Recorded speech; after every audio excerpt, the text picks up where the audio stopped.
As four-wheel drivers, it's in our nature to search for what's over the next hill. And a lot of the time, that means crossing creeks and rivers to get there. Water crossings can be a whole lot of fun if you get them right. And the best part is, there's a couple of simple tricks you can use to nail them every time. G'day folks, I'm Graham Cale from Four Wheel Drive Action. I'm here today with an Isuzu MUX, and I'm going to give you a few really helpful and proven techniques to make your next river crossing an absolute doddle. Alright, first things first, it's crucial that you understand where the air intake is in your four-wheel drive. The reasons being, this is where you do not want water getting in. Should water get into here, you run the very real risk of catastrophic engine failure. And that's why it's important you invest in a quality, genuine snorkel to keep water out of your airbox. And if you're going to be doing regular water crossings, it's also a great idea to invest in a set of diff breathers for your diff housings and your gearbox. Put them up in your engine bay and keep both those items free of water. There we go. Alrighty, these Isuzu MUXs are a really robust bit of kit, but like any four-wheel drive, water is the natural enemy of electrics. Now, I've stopped as you can see, and the idea behind that is that I'm trying to let my drivetrain cool right down before I attempt this water crossing. As you can imagine, if I was to plunge right into this cold water after having driven up the beach, all my housings would contract and I could suck water in through the breathers.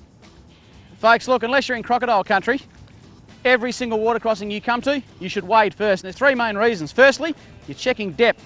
Secondly, you're going to be checking for flow rate, and then thirdly, you're feeling around just to make sure there's no hidden objects under the water, like this great big thing here. You do not want to hit that mid-crossing. That would do a lot of damage to your undercarriage. If you're with mates, keep your recovery gear ready to go. If something goes wrong, you'll want to get the vehicle out as quickly as possible. Look, go with the current wherever possible. If there is a bit of flow in the water that you are crossing, start upstream and work your way to the exit slowly downstream, using the current to your advantage. But here's a great tip, folks. If you can't walk the crossing because the current is too strong, it is way too strong for you to even think about driving. Keep a bit of steady momentum, just enough to create a nice bow wave in front of the vehicle. Too fast and you'll just spray water everywhere. Too slow and you'll risk getting stuck or flood your engine bay. Once you're safely on the other side, stop as soon as possible and let the water drain back down. This stops the entry and exit from getting chewed up. One final word, of course, if it's flooded, forget it. No river crossing is worth risking your life over. Just a couple of hours can make all the difference in the world. If that water crossing looks at all sketchy, my advice, get the camp chair out, get the billy out, boil yourself a cup of coffee and wait it out. No point putting yourself or your mates or family at risk.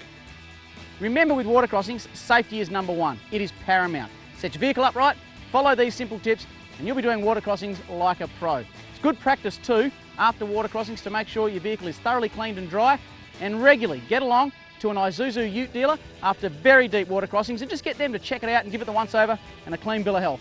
For more four-wheel drive tips and to keep in touch with Isuzu owner events, check out the iVenture Club website at iventureclub.com.au.